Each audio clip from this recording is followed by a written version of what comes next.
everyone, it's time for the first official Roar Report of the year. My name is Karen Thenell and I'm the principal at Tillamook Junior High. Every week on Fridays, you can expect to get communication from our school to your home. We will make sure you see it just about everywhere you look. You will get it on Remind if you're signed up for our Remind app.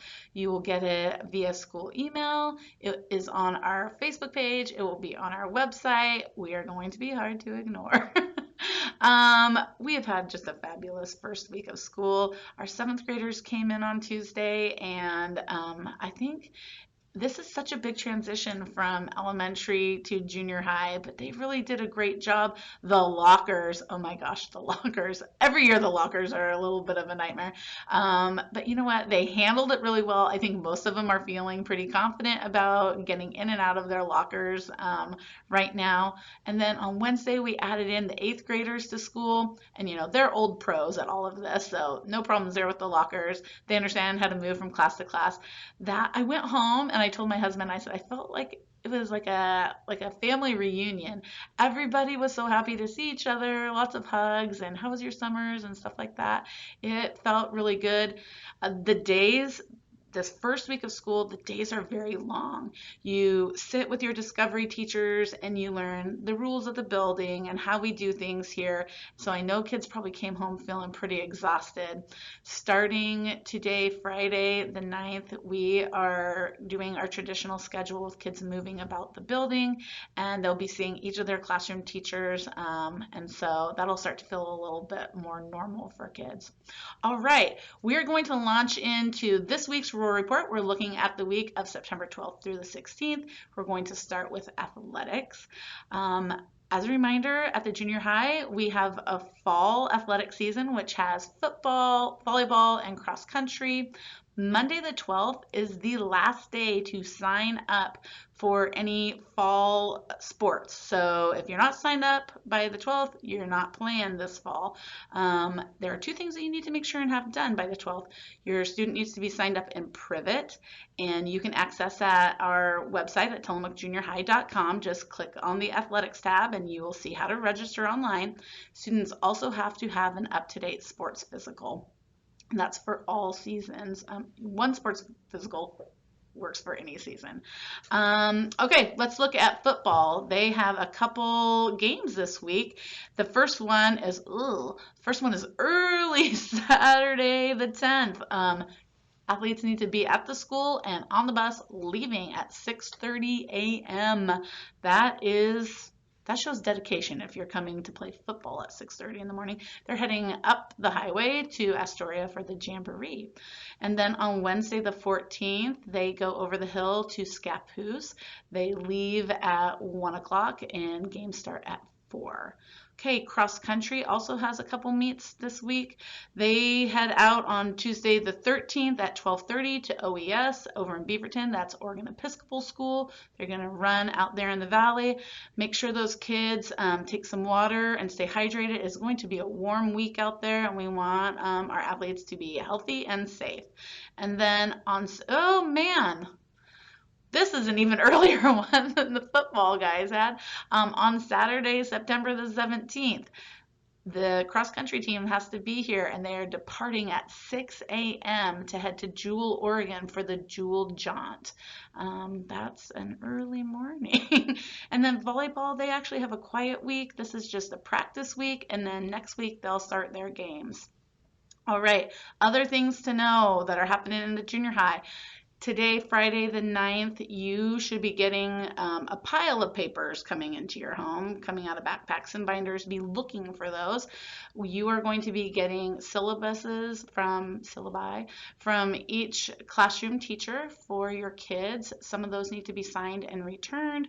That is just information that talks about what students will be learning this year, grading practices, behavior expectations. They're a little bit more in depth than what you got at the parent-teacher pop-in day, and so that's just information that you'll want to see. Also, we're sending home paperwork from the office, things like field trip forms.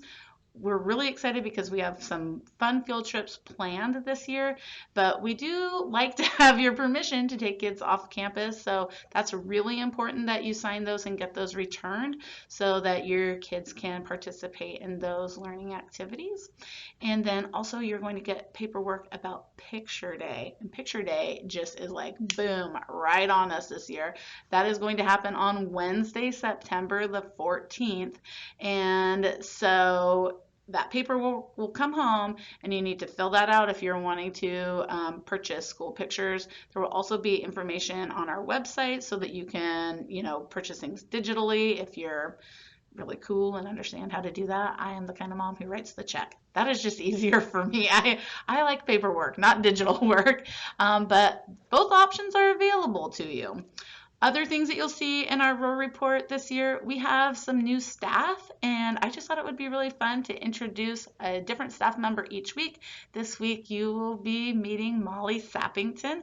Maybe some of you guys already know Molly because she's been around Tillamook for a while. This is actually her 7th year in the district, but she is our new music teacher at the junior high. We share her with East School right across the street. She is their full-time music teacher, and we have her for 2 periods a day. And she is teaching percussion classes and kind of like a drumming ensemble class.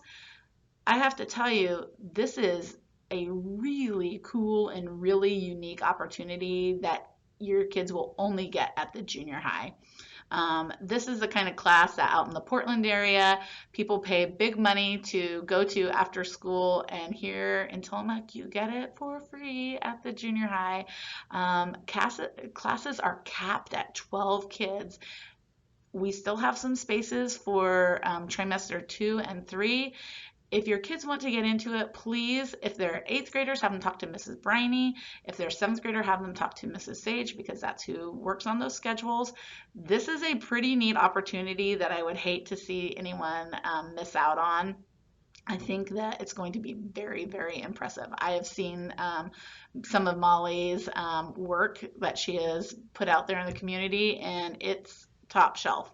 So read up on Molly, see if your kids are interested in doing the percussion classes and the drumming classes because it's not too late for trimester 2 and 3. And finally, this is just a reminder about our dress code this year.